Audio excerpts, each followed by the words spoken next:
அவர்கள் தலைவர் 173 விலகியிருக்காரு. இது பற்றி ரஜினிகாந்த் அவர்களே சில விஷயங்கள் பேசியிருக்காராமா. ஸோ அவர் சொன்ன விஷயங்கள் என்னென்ன, ஏன் விலகினார் அப்படிங்கிறதெல்லாம் பற்றி இந்த வீடியோவில் பார்க்கலாம். லைக் பண்ணி, ஷேர் பண்ணி, சப்ஸ்கிரைப் பண்ணி சேனலுக்கு சப்போர்ட் பண்ணுங்கள். தலைவர் ரஜினிகாந்த் அவர்கள் கமலஹாசன் அவர்களுடைய தயாரிப்பில் நடிக்க இருந்த படம் தலைவர் 173. இதற்கான பூஜை எல்லாமே இடையில போட்டு ஃபுல் அண்ட் ஃபுல் அனௌன்ஸ்மெண்ட்லாம் ஃபுல்லாகவே சரி வீடியோலாம் ரிலீஸ் பண்ணியிருந்தாங்க. ஸோ இதில் சுந்தர் சி அவர்களுடைய இயக்கத்தில் ரஜினிகாந்த் அவர்கள் நடிக்கிறாரு அப்படின்னு சொல்லிட்டு எல்லாமே அஃபிஷியலாக அனௌன்ஸ் பண்ணி அவங்க 3 பேர் இருக்கிற ஃபோட்டோ, கட்டி பிடிச்சிட்டு ஃபோட்டோ, மாலை போடுற ஃபோட்டோ, கையை குலுக்கிற ஃபோட்டோன்னு சொல்லிட்டு பலவிதமான ஃபோட்டோவை பார்த்து எல்லாருமே சந்தோஷப்பட்டோம். சூப்பரான ஒரு காம்போவாக இருக்கே, வெறித்தனமாக இருக்க போகுது. அதாவது இந்த டைரக்டர் யாராக இருக்க போகிறாங்கன்னு சொல்லிட்டு எல்லாரும் அப்படி எதிர்பார்த்து இருக்கும்போது இந்த வாய்ப்பு சுந்தர் சி கிடச்சிருக்கு பா அப்படின்னு சொல்லிட்டு எல்லாருமே ஒரு மாதிரிலாம் ஆச்சரியப்பட்டோம். யார் கண்டுபட்டுச்சுன்னு தெரில.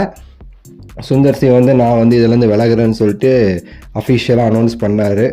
ஸோ அந்த சமீபத்தில் அவர் அனௌன்ஸ் பண்ணதுக்கப்புறம் ஒரு மிகப்பெரிய ஒரு கேள்வி, எதற்காக இவர் இப்படி பண்ணுறாரு அப்படின்னு சொல்லிட்டு.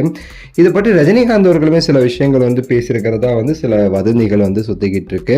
அதை பற்றி சொல்லும்போது என்ன மாதிரி சொல்கிறாங்கன்னா ரஜினிகாந்த் அவர்களே அவருடைய அந்த இதெல்லாம் பார்த்து ரொம்ப ஷாக் ஆகிட்டாரு. சுந்தர் சி அவர்கள் கமல் கிட்ட இதை பற்றிலாம் பேசியிருக்காரு போல், சில விஷயங்கள் செட் ஆகலைன்னு சொல்லிட்டு. கமல் அவர்கள் ஓப்பனாக அப்புறம் உங்கள் இஷ்டம் அப்படிங்கிற வார்த்தையை யூஸ் பண்ணியிருக்காரு சுந்தர் சி கிட்ட. உடனே சுந்தர் சியுமே சட்டுப்புட்டுன்னு ஒரு முடிவு எடுத்த மாதிரி இருக்கு அப்படின்னு சொல்லிட்டு சொல்றாங்க. ரஜினிகாந்த் அவர்கள் இதை கமலஹாசன் அவர்கள் சொல்லும்போது ஏன் சுந்தர் சி கொஞ்சம் யோசிச்சு பண்ணலாம், ஏன் சட்டுன்னு ஒரே இதில் இருக்கிறாரு, இது எவ்வளோ பெரிய வாய்ப்பு, ஏன் இப்படி பண்ணுறாரு, இந்த வாய்ப்பை மிஸ் பண்ணுறாரு, இப்படி யாருமே இப்படி பண்ண மாட்டாங்க அப்படின்னு சொல்லி ரஜினிகாந்த் அவர்களே வருத்தப்பட்டிருக்காராமா. சுந்தர் சி அவர்களோட இந்த டெசிஷன் ஒரு முட்டாள்தனமான ஒரு டெசிஷன், அவர் ஒரு மனுஷனே கிடையாது அப்படின்னு சொல்லிட்டு பல பேர் ஆன்லைனில் பேசிகிட்டு இருக்காங்க. காரணம் என்ன அப்படின்னா, எந்த ஒரு மனுஷனுமே ரஜினிகாந்த் அவர்களை டைரக்ட் பண்ணுற வாய்ப்பை இழக்க மாட்டாங்க, ஒரு முட்டாளாக இருந்தால் மட்டும் தான் அந்த வாய்ப்பெல்லாம் இழக்குவாங்க அப்படிங்கிற மாதிரி பேசிக்கிட்டு இருக்காங்க.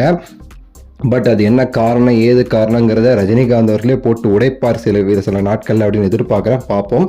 உங்கள் கருத்தை சொல்லுங்கள். இது குறித்து லைக் பண்ணுங்கள், ஷேர் பண்ணுங்கள், சப்ஸ்கிரைப் பண்ணுங்கள். அடுத்த வீடியோவில் சந்திக்கின்றேன். நன்றி, வணக்கம், மகிழ்ச்சி.